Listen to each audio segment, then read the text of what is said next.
Hello and welcome to the webcast titled Aerospace Cybersecurity Strategy, Building Resilient Embedded Systems at Mission Speed.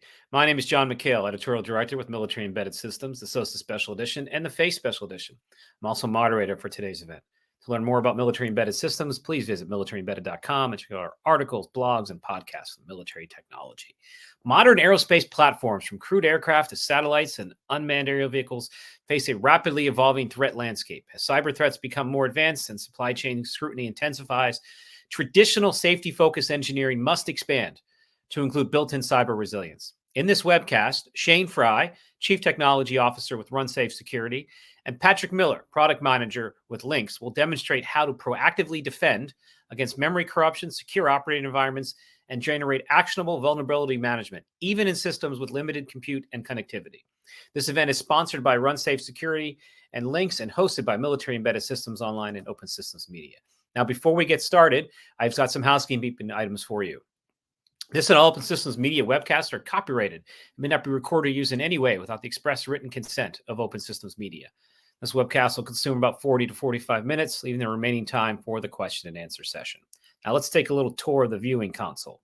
You'll find on your right-hand side an area where you can enter your questions in real time. And we encourage you to ask these questions throughout the event while it's fresh in your mind. And we'll address as many as we can during the closing Q&A portion. If you have a question for a specific speaker, please note so at the beginning of your question, I will offer it up to both of our experts. If you have a question pertaining to the event operation itself, one of our technicians will get back to you during the webcast. And please note, as much as we'd like to, we may not get to all of your questions today. In that case, someone may get back to you after the webcast with more information. Now, on the other side of your screen, on the left-hand side, there's a resources section. And that's where you can find today's slides and speaker information. And there's two more features that we're excited about with our platform. Your console is now customizable insofar as you can manipulate all of these widgets, Q&A, resources, and presenters to view in an ideal experience. Expand them to get a closer look or close them to have the presentation window automatically resize around them. For maximum screen size, close them all or use the full screen control in the upper right-hand corner of the presentation window. To bring them all back, simply click on the buttons in the bottom middle dock. In an effort to make our webcast more accessible, we have also added closed captioning capabilities in nearly a dozen languages. To enable this functionality, simply click on CC in the upper right-hand corner of the presentation window and select your language of choice from the drop-down menu.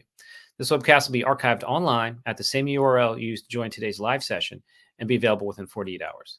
Once up, it'll be available for at least 1 year. Now, Shane will start us off by talking about cybersecurity threats in aerospace with a focus on aerospace software. Shane?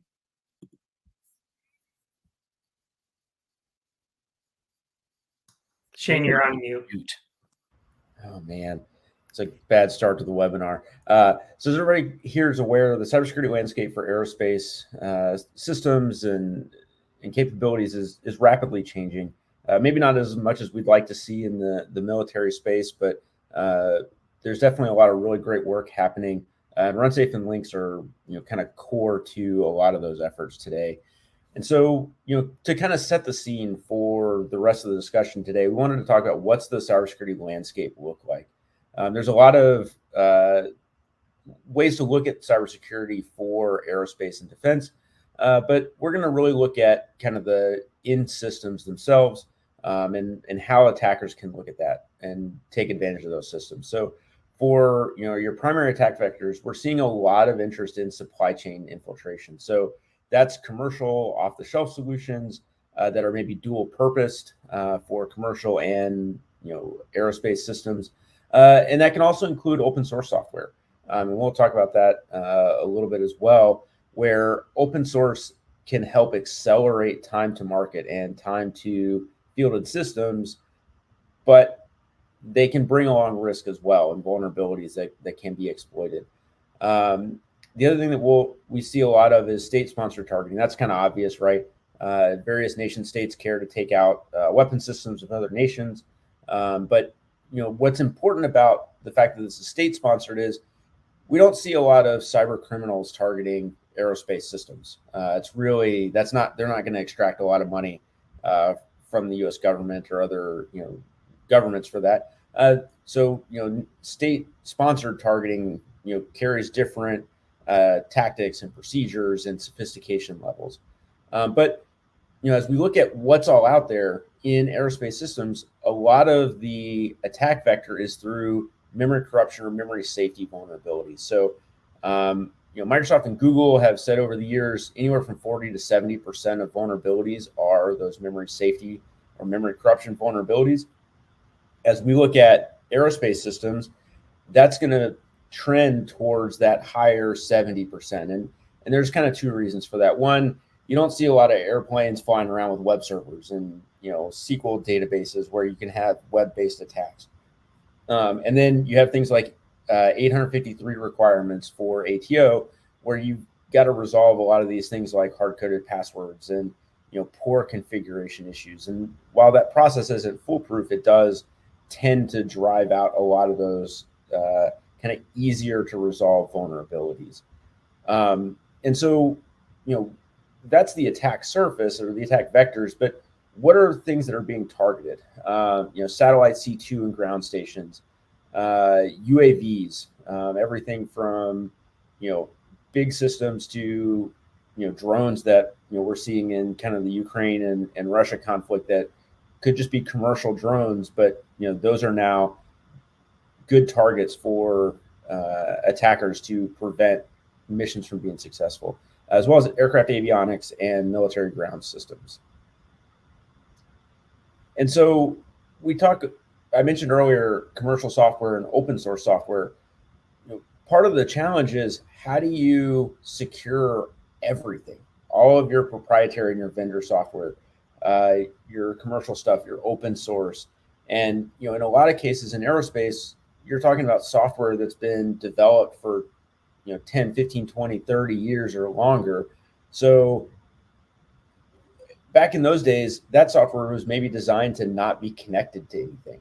But now we're seeing more interconnectivity and more viability to attack those architectures and those softwares that weren't previously connected.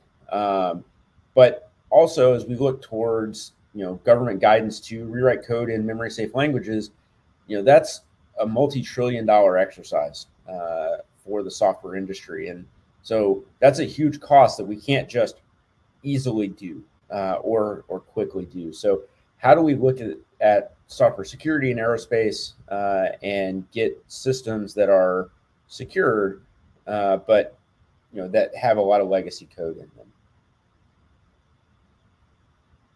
Okay, and that brings us. Could we start the poll? Yep. Okay, the poll. We're gonna have a poll for you right now.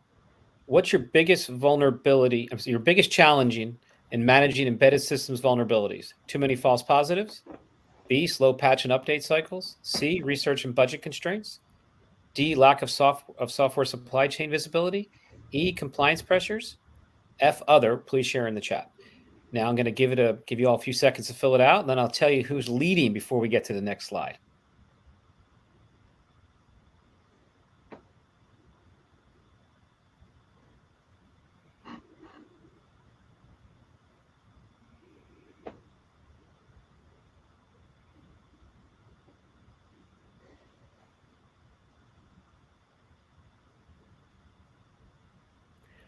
Well, no surprise there. Research and budget constraints seem to be the leading challenge. It always comes down to money, but a close second is slow patch and update cycles.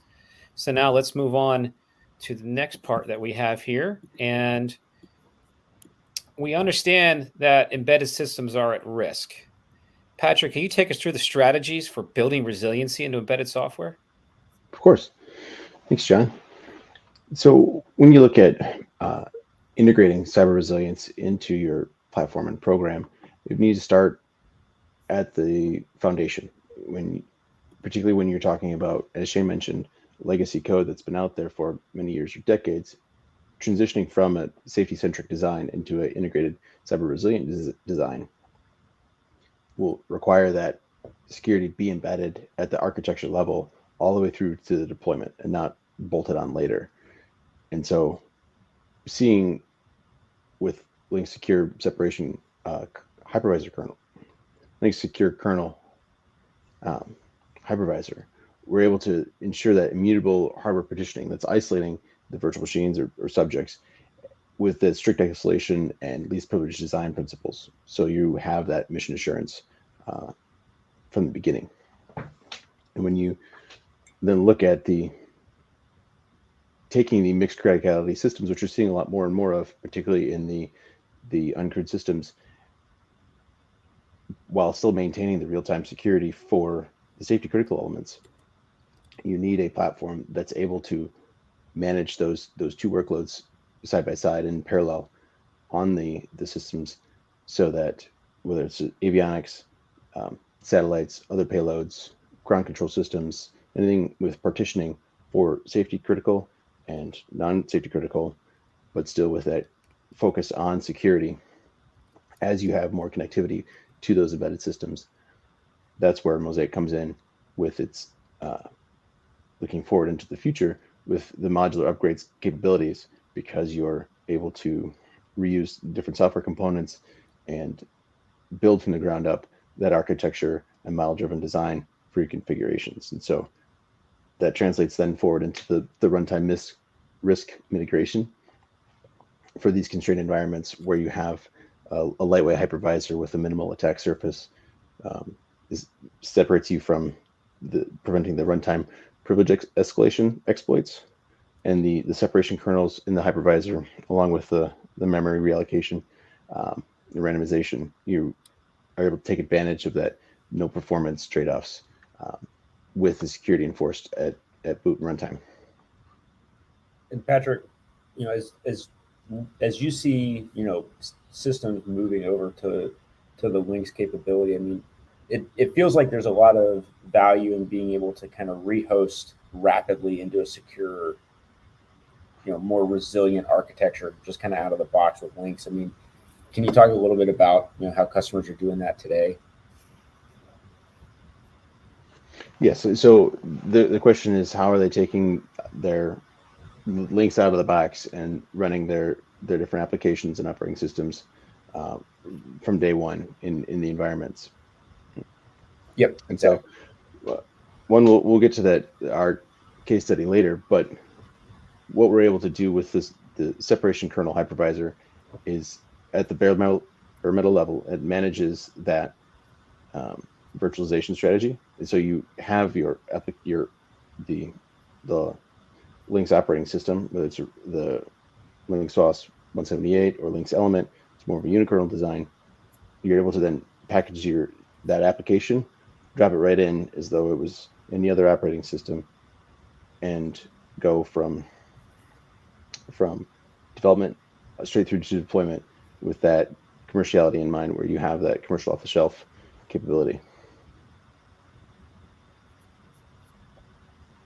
Okay, and now we've got a poll for you.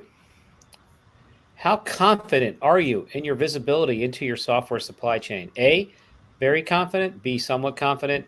C, not confident at all. Or D, unsure, needs improvement. Now I'll give you maybe half a minute here to kind of throw us some answers at us.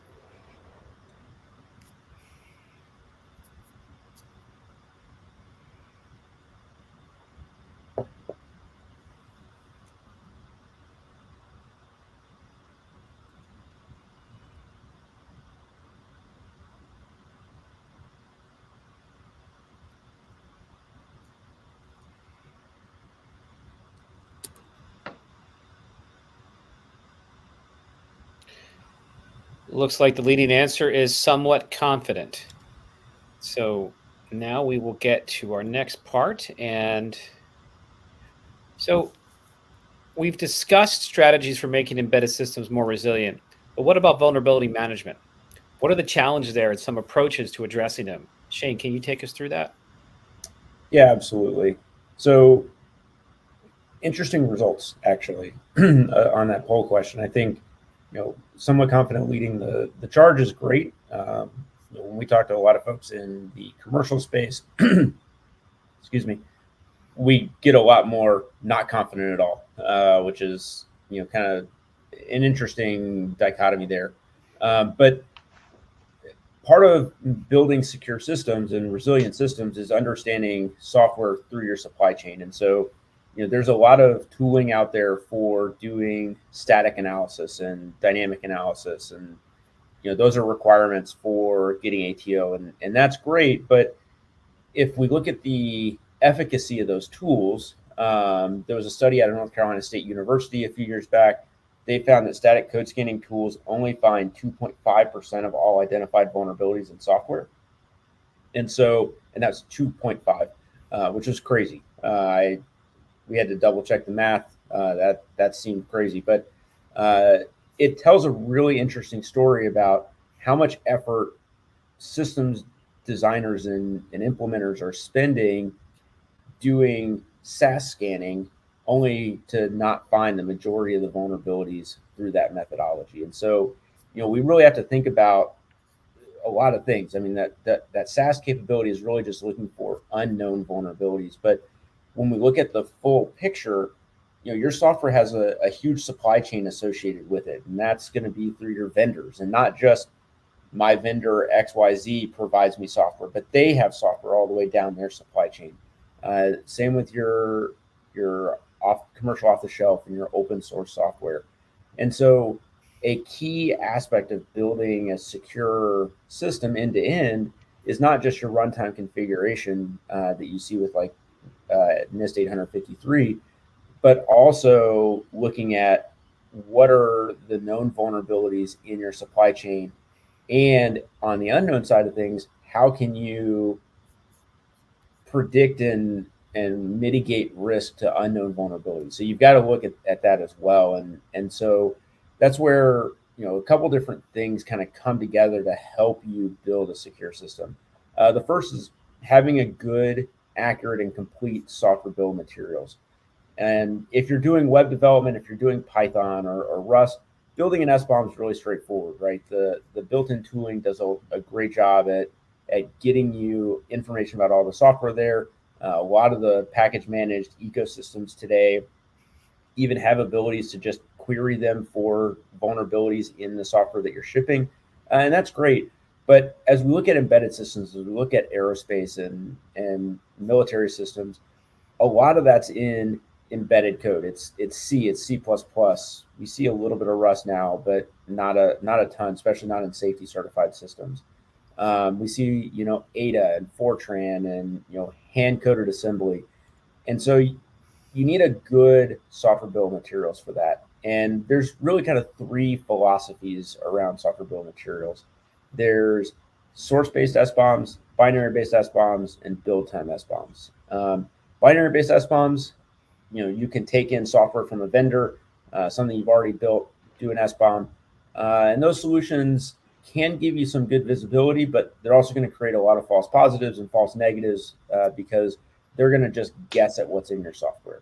If you look at source-based SBOMs, those are going to look at just the source repository that you have today, and you might get inaccurate information out of that because you're pulling information at build time for a new version of software.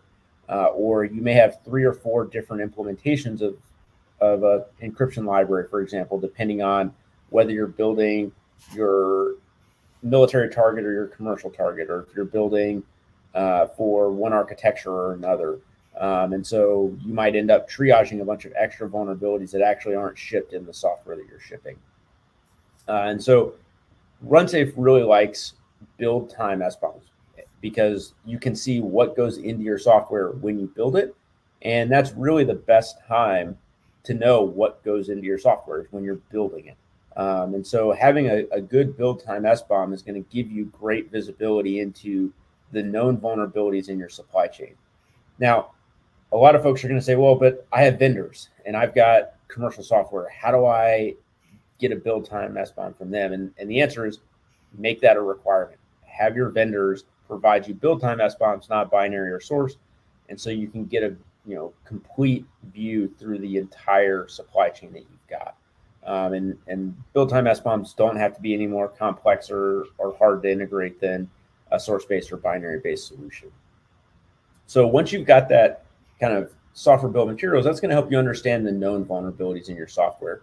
The next thing you want to look at is a risk-based prioritization of those vulnerabilities. And a lot of people already know about this, looking at severity levels for CVSS, vendor advisories, things like that, prioritize your criticals, your highs, Look at mediums and lows when you got time. But another way you can look at this is to say, well, what if we don't know about all the vulnerabilities in our software? How do we categorize the unknown?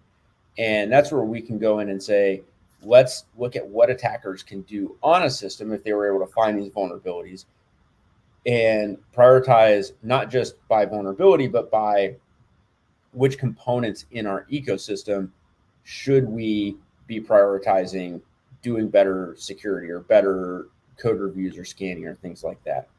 So once you've got an idea of kind of your known and your unknown, you want to feed those known or that SBOM through a vulnerability management capability to get you kind of a good view of all the vulnerabilities that are present. And that really should be a multi-source capability. NIST and NVD provide good data, but there's a lot of other systems out there that have different data sets than what NIST and NVD do. And so you want to be able to use kind of a vast array of sources for that to get you the most accurate information about those vulnerabilities.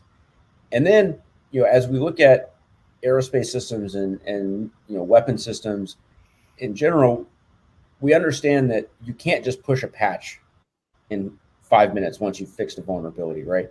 It might take weeks or months or even years to get a system back in. And so, where you can, you should deploy runtime exploit prevention capabilities that will allow you to get protection against vulnerabilities you know about today, as well as vulnerabilities that you find out about tomorrow or a year from now.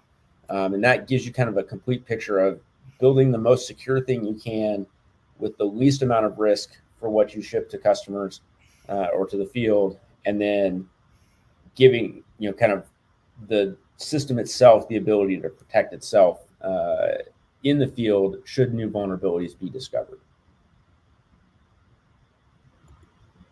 Okay, and that brings us to our next poll. How much emphasis do you place on software safety versus security? A, mostly safe, security is secondary, e.g. safety certification drives all decisions. B, mostly security, safety is important, but secondary, e.g. protecting against cyber threats is the top priority. Or C, balanced 50-50, we try to treat them equally in development and operations. D, depends on the project, different platforms or programs tilt one way or the other. Or E, not sure, still figuring out priorities. So I'll give you guys about 20, 30 seconds to answer the question.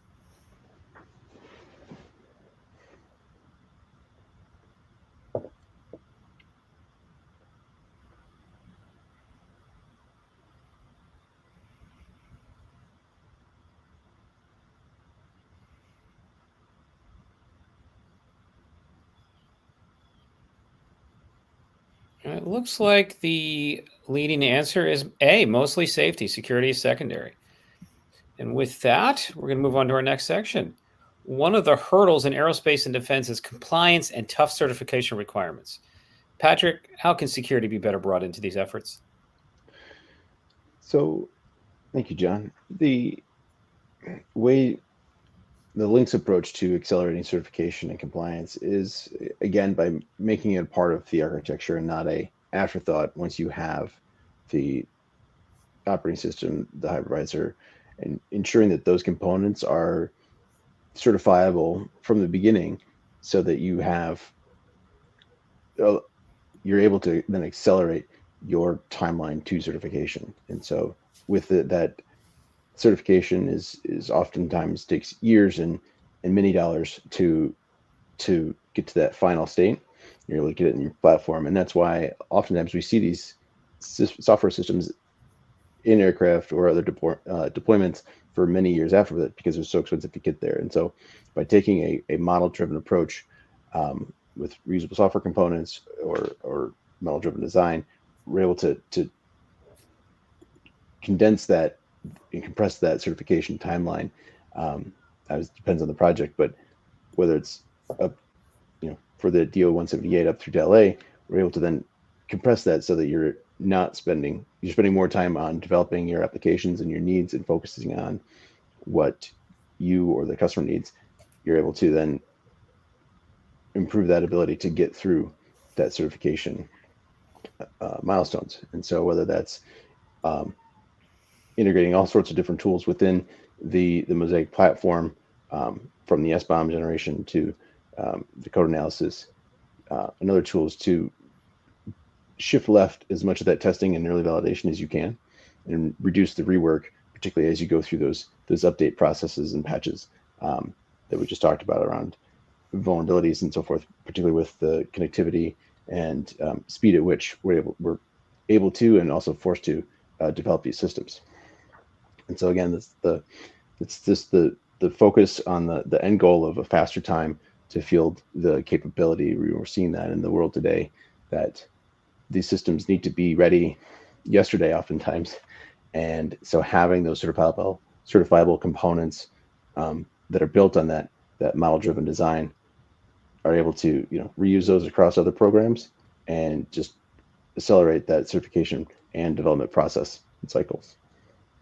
So in that way, you're able to then take both your safety critical items and your security focused items and pair them together, and not have to have a 1 or 0 choice between the two. Okay, so now let's talk about real world. We've talked about these safety and security topics throughout, we've gone into detail, but so far, are any of them being put into practice today? Who'd like to go first, Patrick or Shane? I'll let Patrick Sure. go first. Okay. Yes, John, that's in part what brought this webinar together was a shared customer between Lynx and RunSafe had the need for memory protection in their deployed embedded system, but they also had strict size and weight power constraints around that compute architecture. And so for them, going out to take various endpoint security solutions, other ones out on the market, were too resource intensive or too incompatible with the real-time embedded system that they were working with. And so Lynx and RunSafe, obviously, we paired together our capabilities to provide them the capabilities around minimizing the hypervisor footprint and taking advantage of the RunSafe capabilities. And so from there, what we did hand in hand between Lynx and RunSafe and the customer, we were able to create that deployment capability that protected against everything from the memory corruption, code injection, and still maintained the high performance deterministic requirements that their embedded system required. Yeah, and what I would add there too is, one of the awesome things that both RunSafe and Lynx are really focused on is ease of integration, ease of migration and deployment of our capabilities. So for this mutual customer, this wasn't a 6-month, 9-month integration effort and port everything over and add the security and do all these extra steps manually and kind of work through that. And they had to do a little bit of development work, but RunSafe and Lynx are very aligned in our goals of making security and safety easy. And that's where, Lynx is a great partner for us. They have awesome DO 170 safety of flight certification packages and processes, and we kind of fit in with that really well. We've got a good path to doing this security capability in those safety of flight DAL-A, DO 330 TQL1 environments in a way that our customers don't have to manage or worry about it, any more than they would their normal capabilities. And so, this customer, as Patrick said, is getting this, modular, awesome architecture from a systems perspective with great RunSafe protections that they don't have to manage and maintain every release. They can just work their software releases and have the capabilities without burdening their developers. And in fact, that's one of the things I really like about the Lynx ecosystem is you can, a lot of embedded systems, it's tough to do local development for your teams, right? You've got a limited set of physical hardware, and Lynx really makes that easy for developers to iterate quickly and then get it onto production hardware, at the last mile with minimal issues. And so, RunSafe's the same way. You can deploy the protections to your local environment without having to annotate code and work through, a ton of false positives and scam reports and things like that. So, that customer is getting a really awesome capability deployed that's going to set their system up for long-term success. Okay, that brings us to crystal ball time, gentlemen. So we talked about a lot of stuff today. Keeping all that in mind, where do you see the industry trending in the next 5 to 10 years? Predict the future. We won't hold you to it. Yeah, that's it's an open topic for sure. I think there's some really interesting trends in AI, and I think nobody on the call here is going to be surprised to see AI as kind of the first up topic here. But there's a lot of really cool research being done in penetration testing and finding vulnerabilities and using AI to assist operators in security. And there's pros and cons to those approaches. Not all of them are great, but there's some really cool stuff being done in those spaces. But one of the things that is a negative that doesn't get talked about often enough is a lot of these new capabilities for helping accelerate development speed are trained on software that's not secure.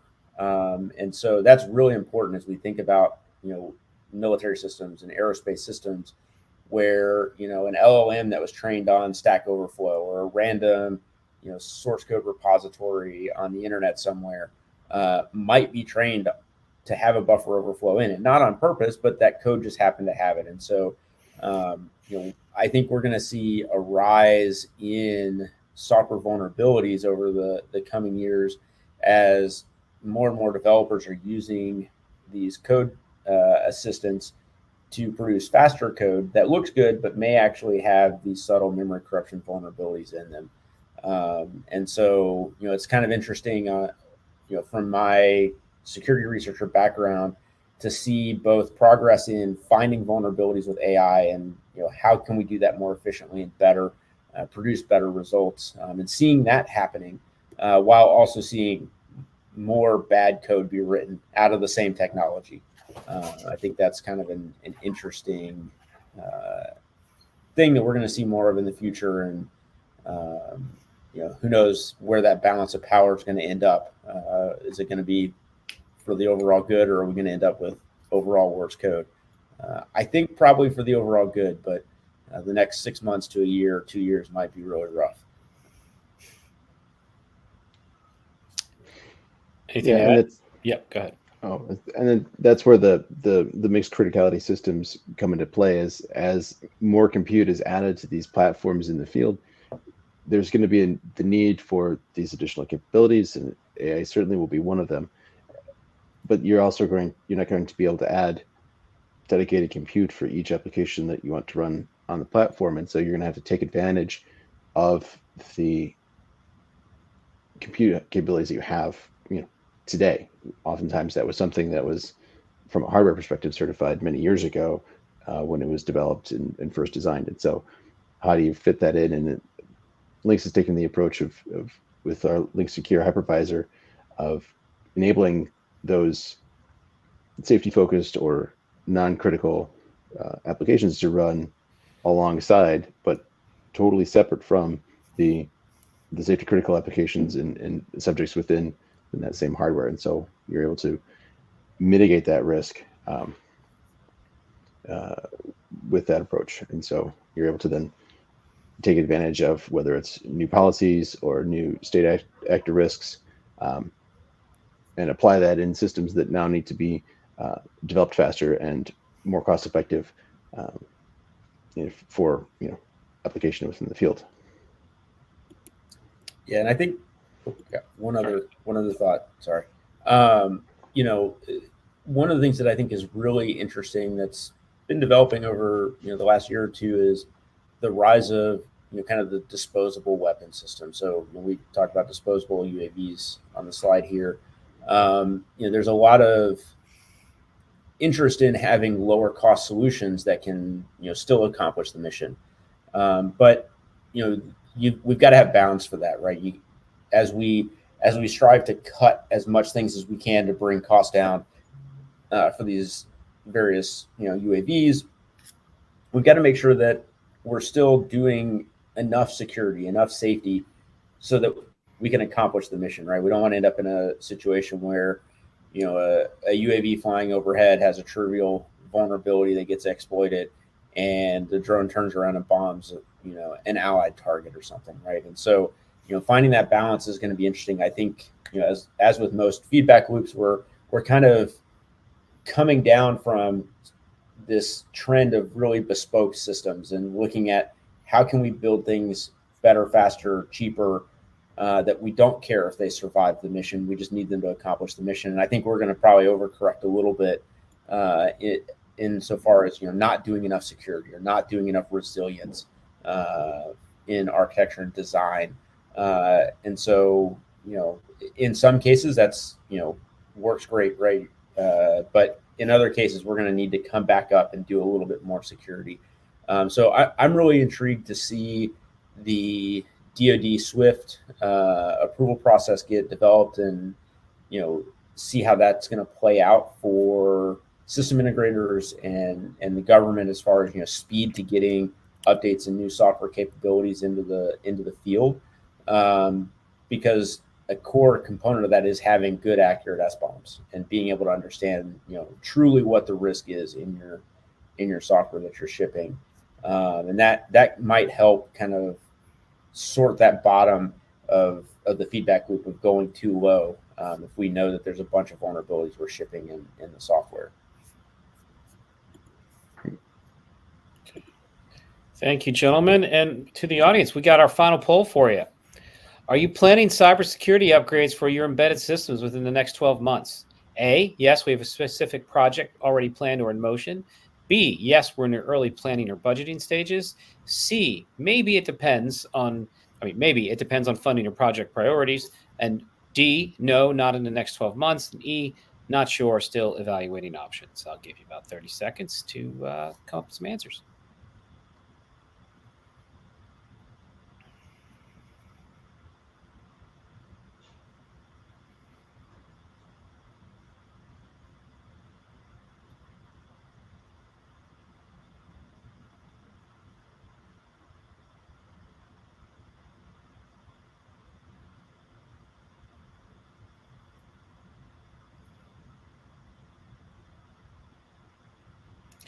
It looks like the most popular answer is not sure, still evaluating options. Well, maybe this webcast will help you make that decision.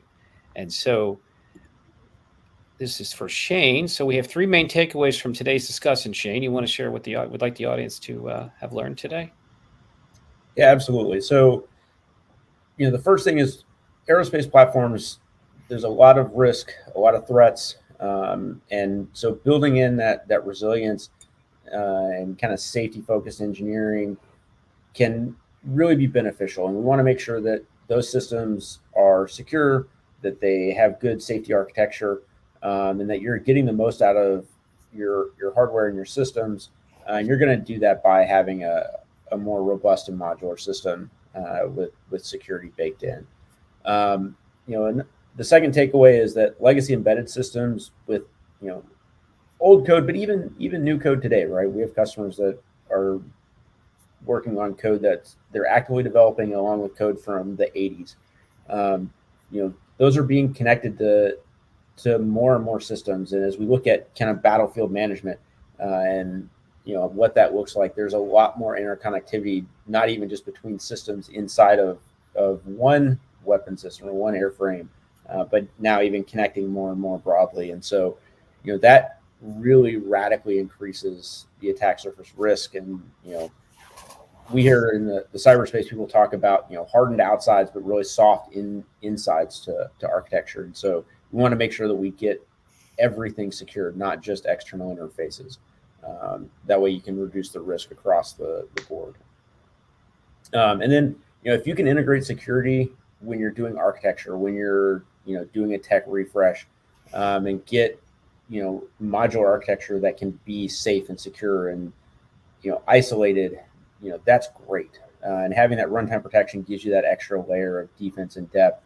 And having all those things kind of pieced out and modular gives you a great way to achieve and maintain your certification while allowing you to, make changes in the future with minimal change to your certification packages, right? And so that's going to help you get new software, new features, new capabilities onto your platforms faster.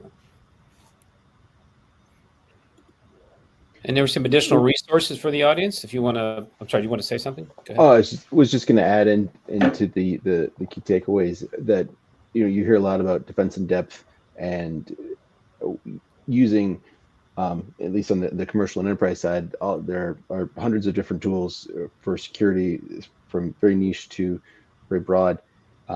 But with the Lynx and RunSafe partnership, you're able to have that security, have that certification pedigree and that deployment pedigree for being deployed in the field, and pairing that with the RunSafe memory protection, you're able to remove a whole category of exploits that you have to protect against. And so that's what makes this combination so efficient, and still have that defense in depth deployment without having to layer on dozens of things. You're able to really have a much smaller field to defend.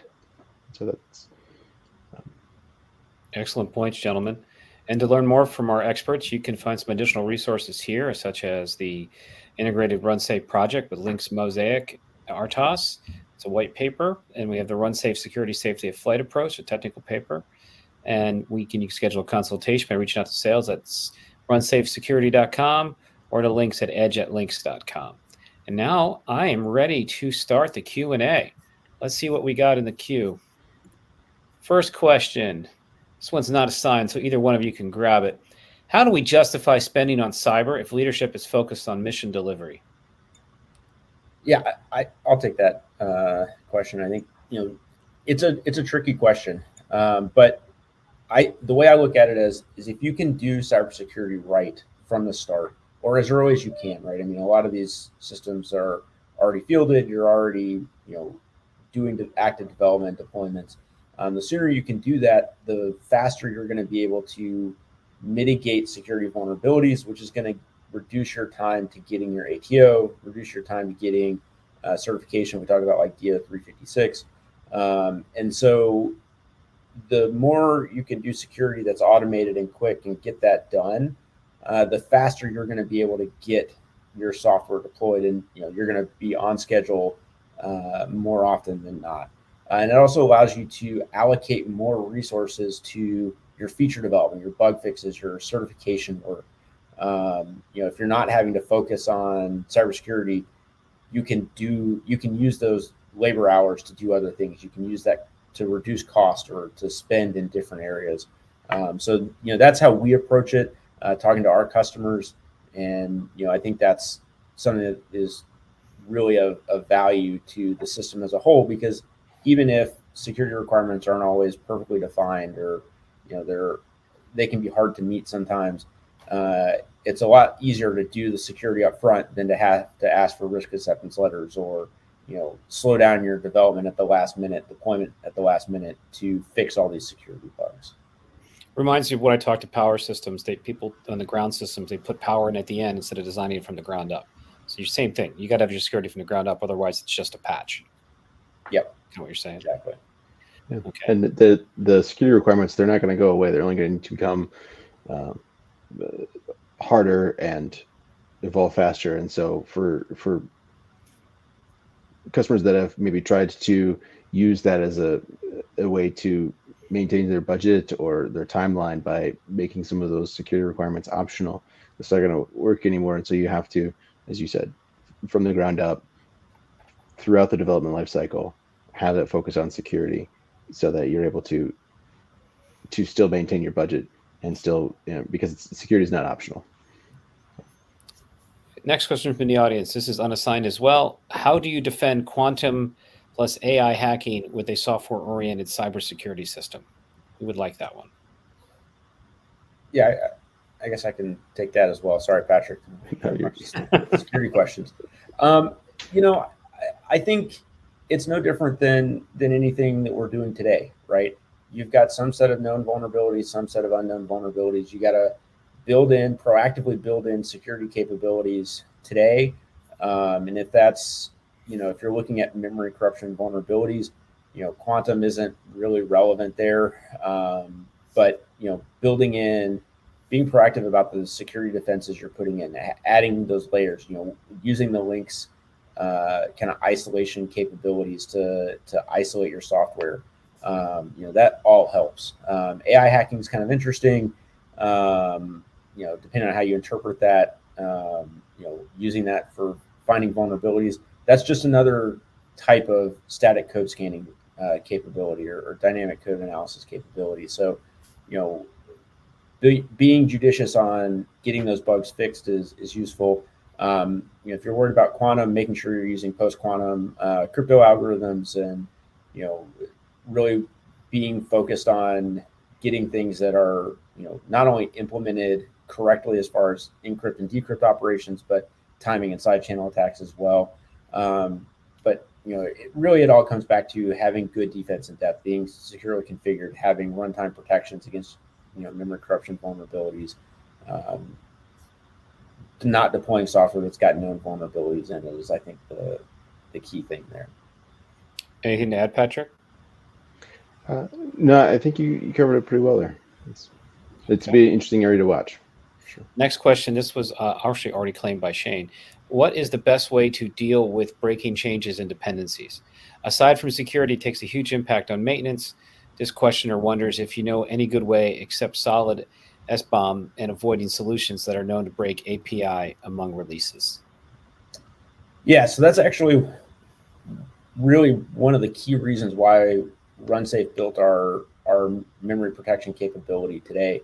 Is oftentimes people are stuck on a certain version of software dependency in their supply chain because there's a breaking change, or it's going to take them time. We talked to a customer in the ag business recently, and it took them 2 years to update one dependency because it was so complex and there were so many breaking changes, and so they sat on a CVSS 10 bug for 2 years because they couldn't just rapidly move to that new version. And so, a key thing for us is being able to allow customers to take existing software, rebuild it with our protections, and get those protections against those known vulnerabilities. So you can mitigate that without having to change that version. Now, as a security practitioner, I'm not ever going to tell you don't patch or don't do the security thing that you can do, but having those runtime protections in place can give you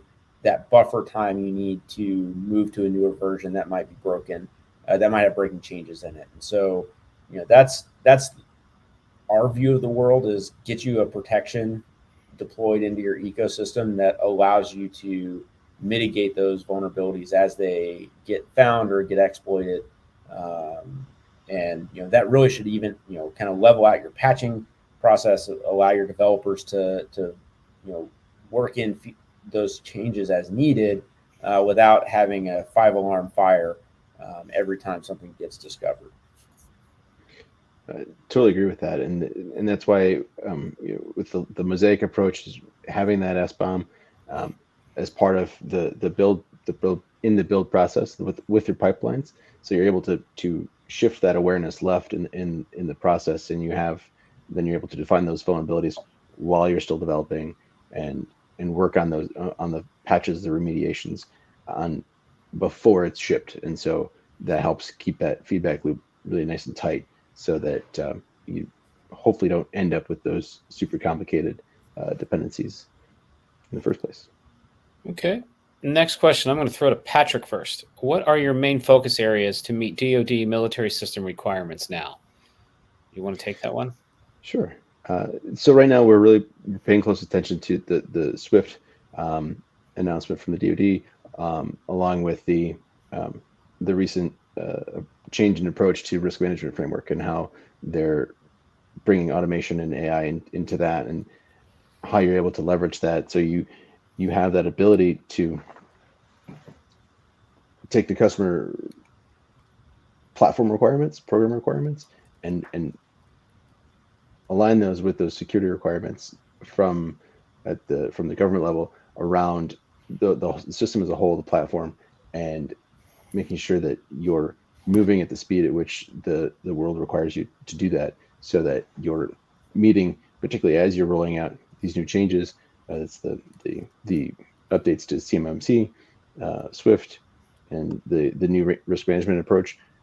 As those roll out and take shape and go into effect, you're well positioned with security at the foundation to meet those and have that mapping and succeed for the customer and for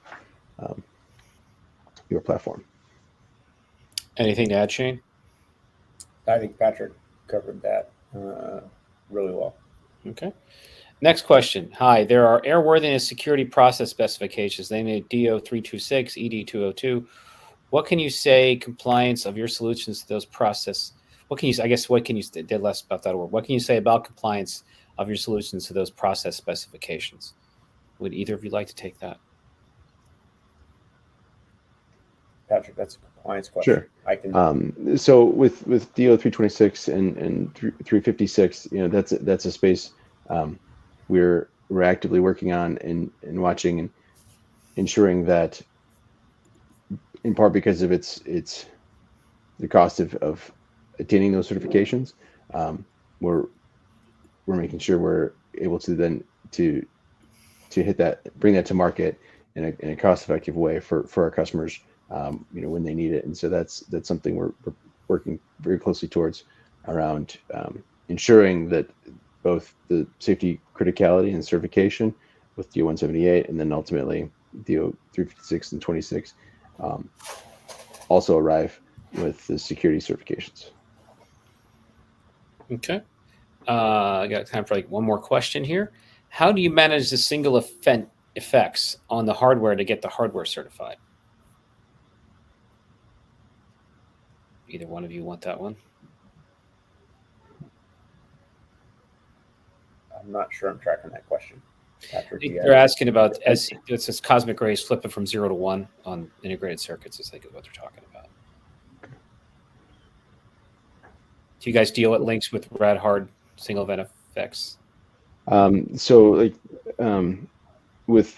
RISC-V, we're seeing an evolution from specifically RISC-V to leveraging more commercial off-the-shelf hardware, in part because on the without humans on the spacecraft, right, your that risk coefficient changes, and so how specifically we account for that's slightly above my capabilities, but that is something that's an area we're watching as that market evolves, and as the commercial hardware evolves as well.